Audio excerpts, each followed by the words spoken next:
কিছুদিনের মধ্যেই মুক্তি পাবে আলাপ ছবি। ইতোমধ্যে ছবির ট্রেইলার সোশ্যাল মিডিয়ায় জনপ্রিয়তা অর্জন করেছে।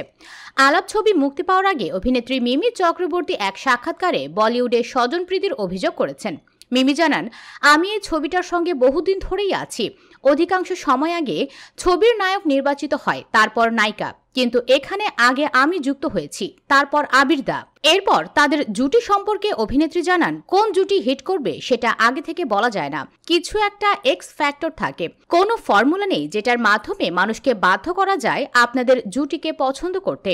বাণিজ্যিক ছবি কমে যাওয়া নিয়ে মিমি বলেন, কয়েক বছর আগেও আমরা যখন বাণিজ্যিক ছবিতে কাজ করতাম তখন সেগুলোতে গান একটা গুরুত্বপূর্ণ পার্ট ছিল।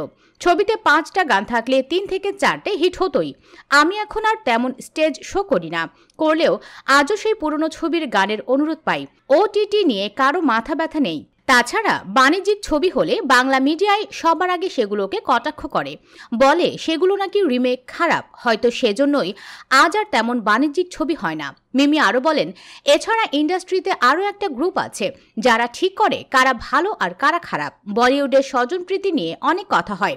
করণ জোহর যদি ঠিক করেন তিনি কোনো স্টার কিডকে লঞ্চ করবেন তাহলে করেই ছাড়বেন, কিন্তু এখানে মিষ্টির ছুরি, সব কিছুই খোলাখুলি হয় না, সবাই পেছনে নিন্দা করে, একে ওকে বলে কে কাকে ছবিতে নেবে আর কাকে নয়।